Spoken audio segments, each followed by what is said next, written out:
Objective 2. Determine the standard deviation of a variable from raw data. The second measure of dispersion we study is the standard deviation, just as we did for the mean. We distinguish the population standard deviation from the sample standard deviation. The population standard deviation of a variable is the square root of the sum of squared deviations about the population mean divided by the number of observations in the population, capital N. In other words, it is the square root of the mean of the squared deviations about the population mean. Now, the population standard deviation is symbolically represented by sigma, which is the lowercase Greek sigma. The formula is given by the following. So, the population standard deviation is taking data value 1, x1, minus the population mean squared, plus data value x2 minus the population mean squared, all the way to the data value of n minus the population mean squared, divided by the population n. So that means we're going to find the sum of everything in the numerator and divide that by n and then take the square root of that number. Where again, x1, x subscript 2, x subscript n are the n observations in the population, and mu is the population mean. So let's take a look at an example. Example for computing a population standard deviation. We want to compute the population standard deviation of the test scores in the table below. So here's the table. We have our student and then we have our test scores. Now for step 1, you want to create a table with 4 columns. Okay, the first column is the population data in column 1, which is the score. In column 2, we have the population mean. Okay, and then when computing the population standard deviation, be sure to use mu with as many decimal places as possible to avoid round-off error. In step 2, in column 3, we want to compute the deviation about the mean for each data value. That means we take the data value and subtract the population mean. In column 4, we want to enter the squares of the values in column 3. So whatever we get in column 3, we're going to square it to find out what that number is. In step 4, we're going to find the sum entries in column 4 and divide this result by the size of the population. And then we're going to determine the square root of the value found in step 4. So let's take a look at the first row here. Okay, we can see that the first score we have is 82. Okay, the population mean that we had from this previous example was 79. So from the previous example, we know that when we found the population mean, we knew that the population mean was 79. Okay, so in order to find the deviation about the mean, what we're going to end up doing is we're going to take the score, which is 82, and then we're going to subtract the mean, the population mean, and that's going to give us a value of 3. Okay, so again, let me go back and then rewrite this again. So we have the population mean is 79. We're going to use that as the green. Okay, and then we're going to take the value of 3 and then we're going to square it to get 9. Okay, now we're going to look at the next score, which is 77. So we're going to take 77, okay, and then we're going to subtract the population mean of 79, which is going to give us -2. We're going to take -2 in the next column, square it to get us +4. Next, our next score is 90. And again, we're using the population mean of 79. So we're going to take 90 and then subtract the population of 79, population mean, to get 11. And if we take 11 and square it, we get 121. Okay, next, the next data value score is 71. So we're going to take 71 and subtract the population mean of 79 to get -8. If we take -8 and square it, it gives us 64. Okay, next, the next score is 62. And then we're going to subtract the population mean of 79 to get -17. We're going to take -17 to square it to get +289. Next, the next score is 68. We know that the population mean is 79, so we're going to subtract 79.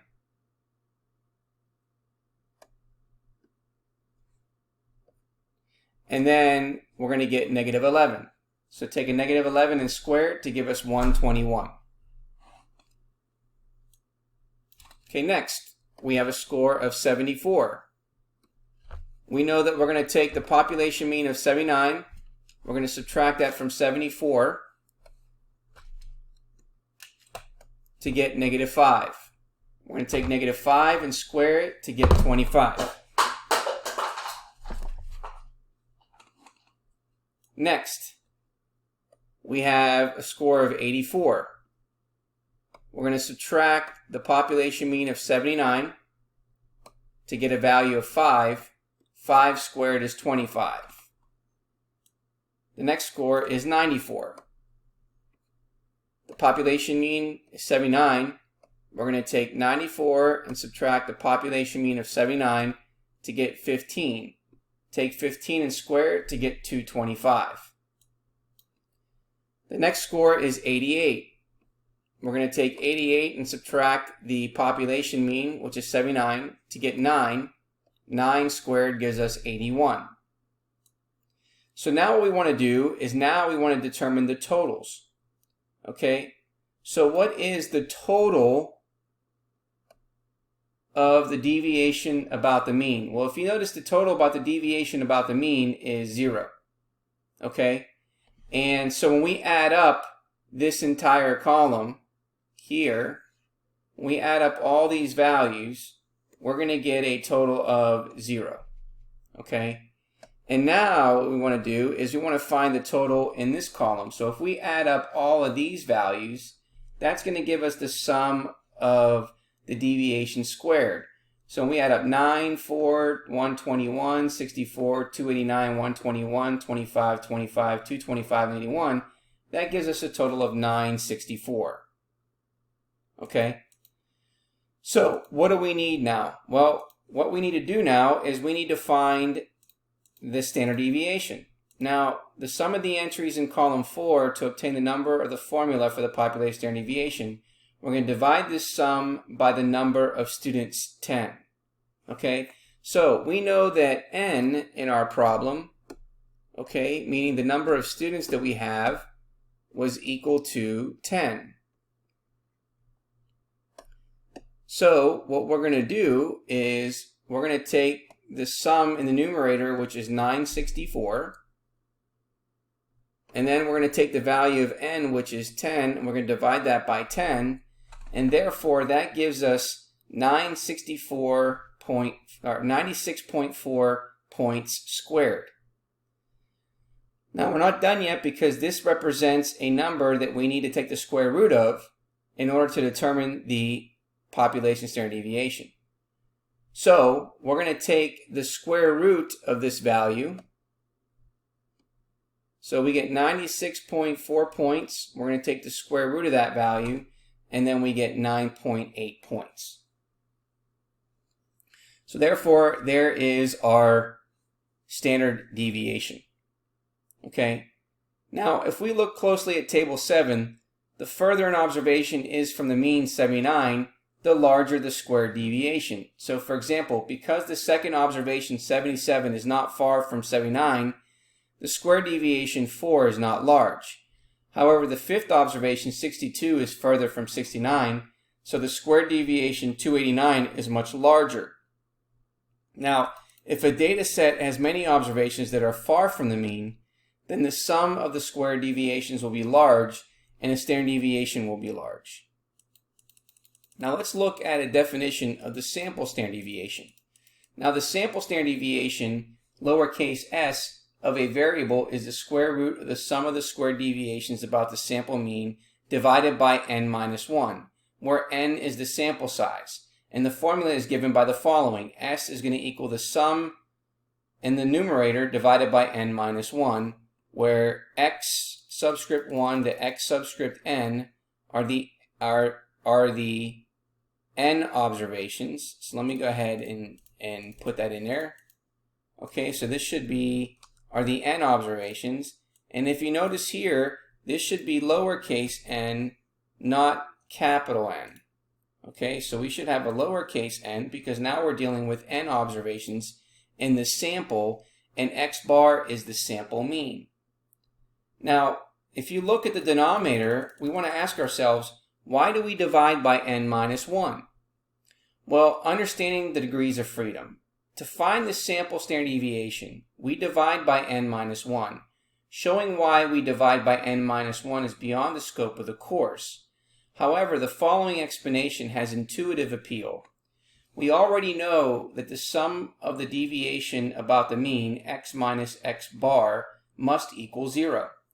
Therefore, if the sample mean is known and the first n minus 1 observations are known, then the nth observation must be the value that causes the sum of the deviations to equal 0. So, for example, suppose x bar is equal to 4 is based on the sample of size n is equal to 3.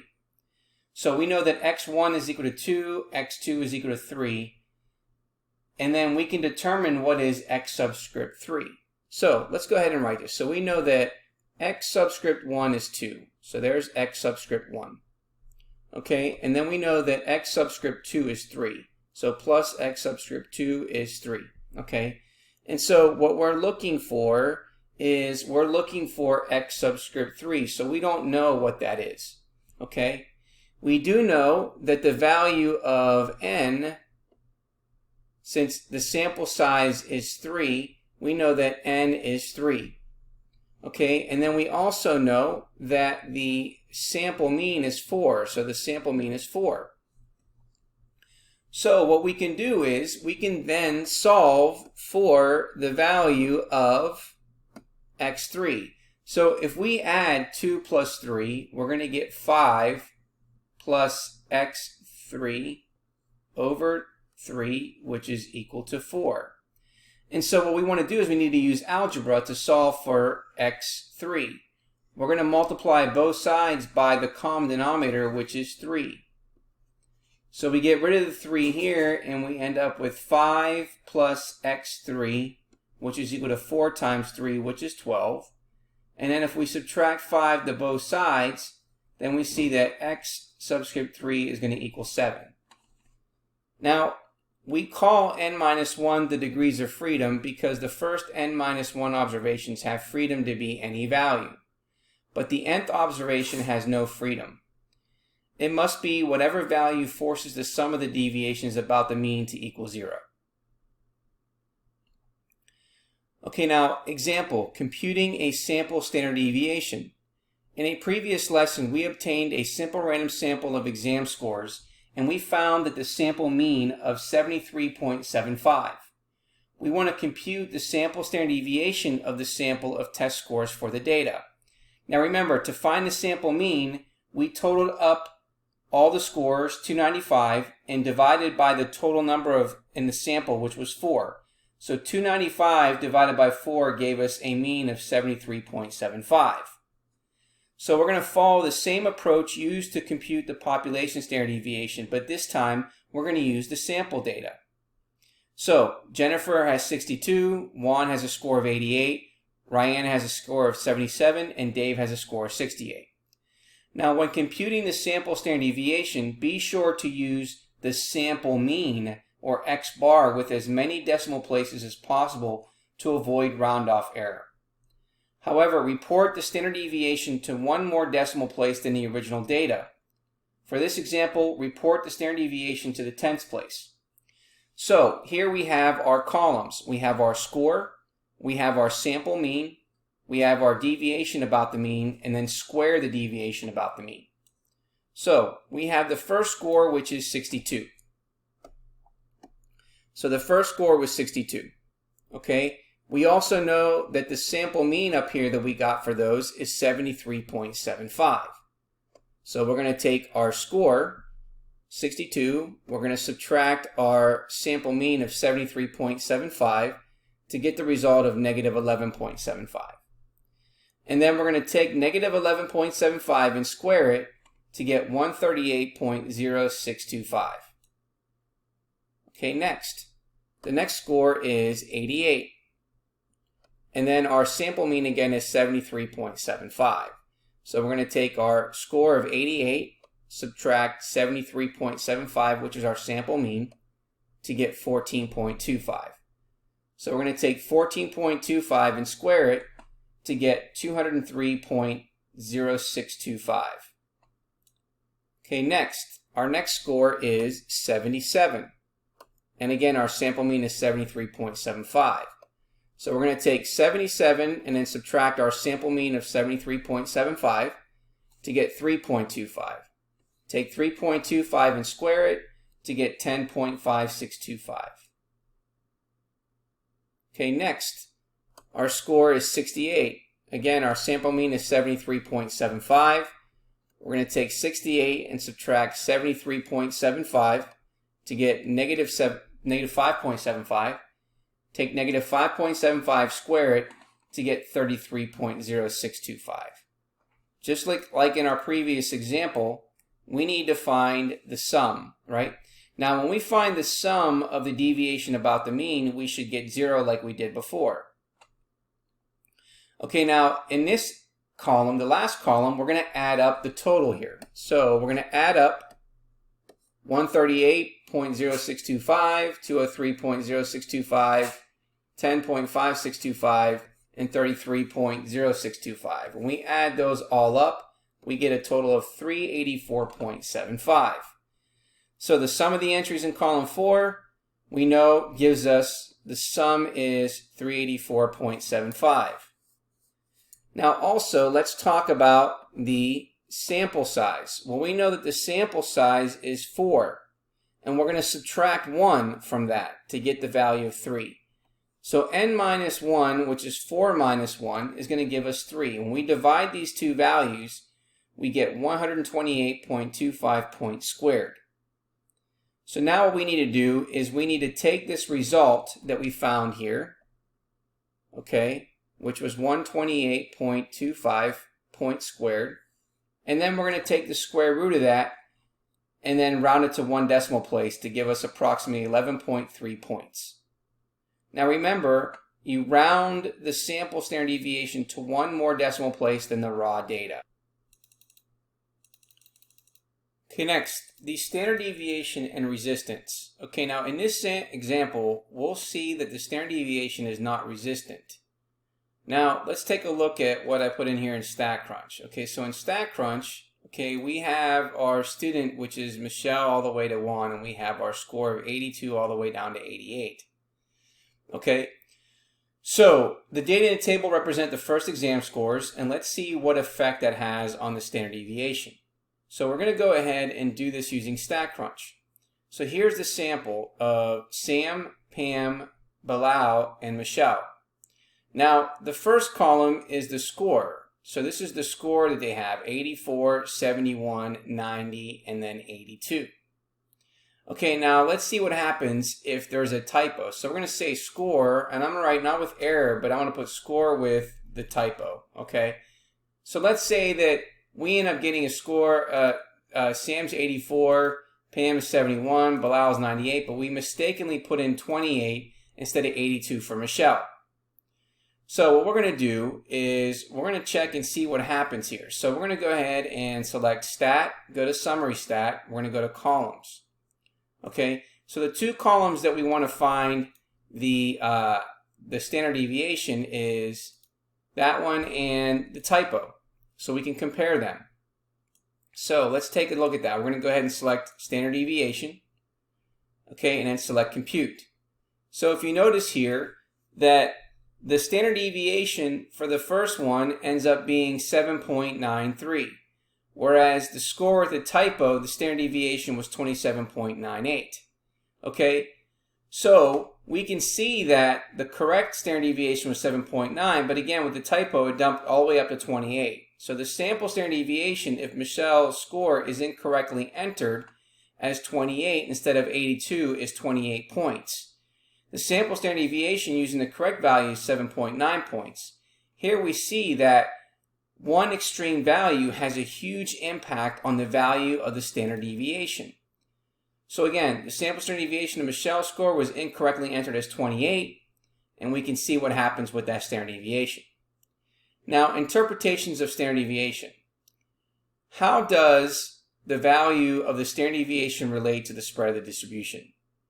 Standard deviation represents the typical deviation from the mean. As such, the standard deviation may be used to judge whether a particular observation is far away from the mean of a data set. So for example, is a measure of 31 centimeters far from 25 centimeters? Well, it depends. If the standard deviation of the data is 6 centimeters, then the answer is no, because 31 centimeters would be only one standard deviation from 25 centimeters.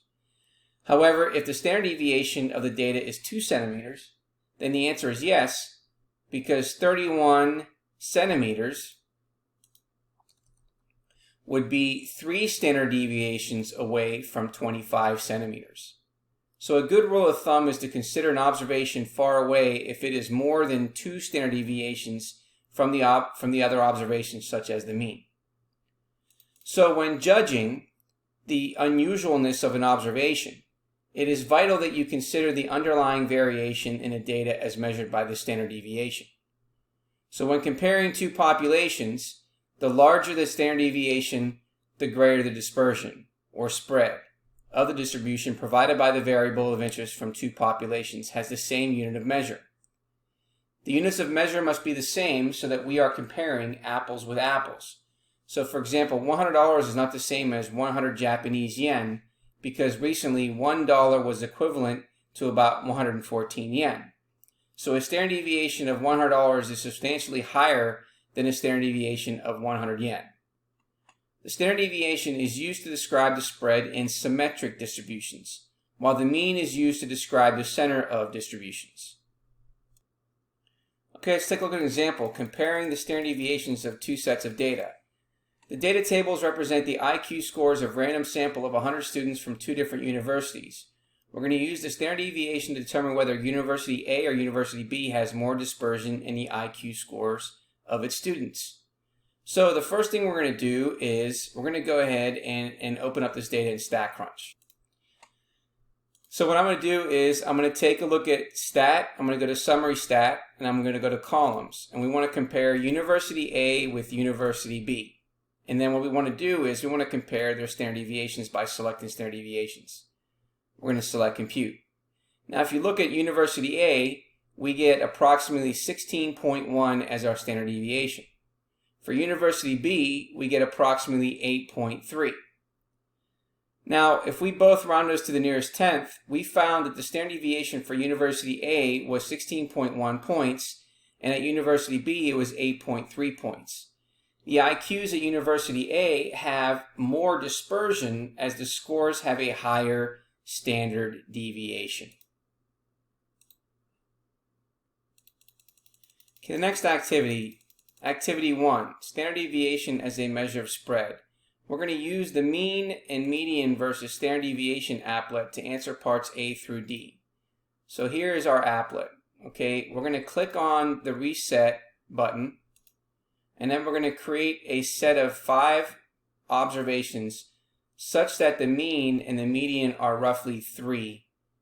Okay, so let's go ahead and do that. So we have 1, 2, 3, 4, and then 5. Okay, so let's see here. Okay, so moving these around, we end up getting a roughly mean of 3 and a median of 3 and a standard deviation of about 0.5. Okay, now to add a point to the data set, we click anywhere above the line. To move a point, click on it and drag the point along the number line. And to remove the point from the data set, we click on the point and drag it off the screen. Okay, now, in part B, we're going to click reset and create a data set of 5 observations such that the mean and median are roughly 3 and the standard deviation is roughly 1.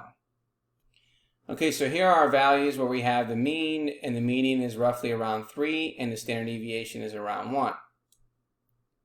Okay, and now it's asking us to reset the applet and create a data set of 6 observations such that the standard deviation is 0. So we click reset, right? And we want to just find the standard deviation of 0. So if we want a standard deviation of 0, we could just stack these numbers up on top of each other for 6 observations. And you can see that we get a standard deviation of 0. Now, with the data from part C still in the applet, we're going to click add a point and enter an input x value of 30. So we're going to go ahead and select there and then select an add point of 30. Okay, and then we're going to now reset the applet. Now, then we're going to create a data with 6 observations between 0 and 5. So you can see what happens with the standard deviation by selecting close to 30. It's gone up pretty quick. So now what we're doing is we're creating 6 observations that are between 0 and 5. We have a mean that's roughly around 3.3, and we have a standard deviation that's roughly around 0.9 or around 1. Okay, and then we're going to add a 7th observation. So let's go ahead and add a 7th observation near 10. So I'm going to select 10. Okay, and so how does this standard deviation change? Okay, and so what we want to do is, once we do that, we now want to be able to then find another point. Okay, so here it says now grab the point near 10 and move it near 25. Okay, so we're going to keep going near 25. So let's go ahead and get that point. Let's change that. Let's get rid of this point. And then let's add 25. And then how does the standard deviation change? And then what does this suggest? Well, you can see the standard deviation now goes to 8.234. So adding a point near 10 and then moving it to near 25 increases the standard deviation. This suggests that the standard deviation is not resistant.